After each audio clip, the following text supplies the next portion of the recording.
அதனால தான் உங்கள் சில முக்கியமான கேள்விகளுக்கு பதிலளிக்க ஒரு சிறப்பு அத்தியாயத்தை உருவாக்க முடிவு செய்துள்ளேன். மிகவும் பொதுவாக கேட்கப்படும் கேள்விகளிலிருந்து தொடங்கலாம். முகமது ஈசா தாவூத் யார்? அவர் ஜின்னோடி பேட்டி நடத்திய காலம் எப்பொழுது? முகமது ஈசா தாவூத் 1957 ஆண்டு கிழக்கு இஸ்மாயிலியாவில் பிறந்தார். பின்னர் கல்வியை கைரோவில் தொடர்ந்தார்.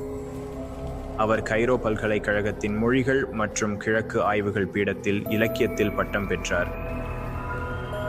முகமது ஈசா தாவூத் ஜின்னுடன் பேட்டிகள் நடத்திய நேரம் குறித்து அவரது எழுத்துக்களில் சரியான தேதி அல்லது வருடம் தெளிவாக குறிப்பிடப்படவில்லை. எனினும் அந்த பேட்டிகள் அவரது ஹிவார் சஹாஃபி மா ஜின்னே முஸ்லிம், ஒரு பத்திரிகையாளரின் முஸ்லிம் ஜின்னுடன் உரையாடல் என்ற புத்தகத்தில் வெளியிடப்பட்டன.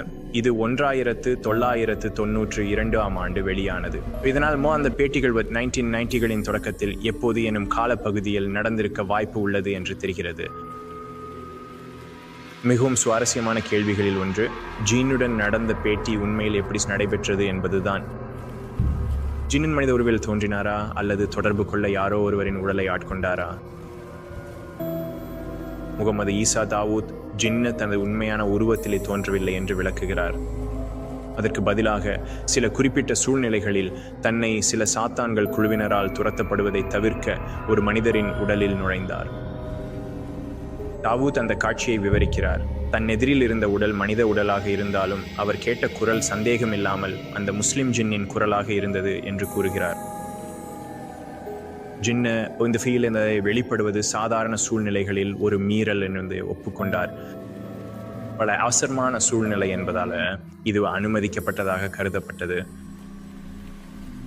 கேள்விகள் ஒன்று, இந்த ஜின்னு முஸ்லிம் என்றால் மனிதர்களுடன் தொடர்பு கொள்ள அவருக்கு தடை இல்லையா?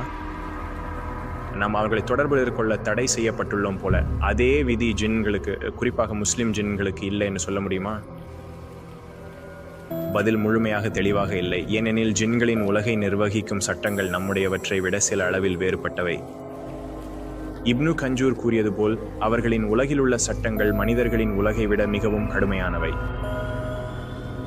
ஆனால் பல அறிஞர்கள் மனிதர்கள் ஜின்களிடம் உதவி நாடக்கூடாது என்று, அவர்கள் எந்த நம்பிக்கை உடையவர்களாக இருந்தாலும் ஒருமித்த கருத்தில் இருக்கின்றனர். ஜின்களிடம் உதவி நாடும் ஒருவர் அது மற்றவர்களுக்கு தீங்கு விளைவிப்பதற்காகவோ அல்லது தனிப்பட்ட லாபத்திற்காகவோ இருந்தாலும் அவர் சந்தேகமின்றி தமது ஆன்மாவை சாத்தான்களுக்கு விற்றுவிட்டார். இதே விதி முன்கூட்டியே சொல்லும் நபர்களுக்கும் ஜோதிடர்களுக்கும் பொருந்தும்.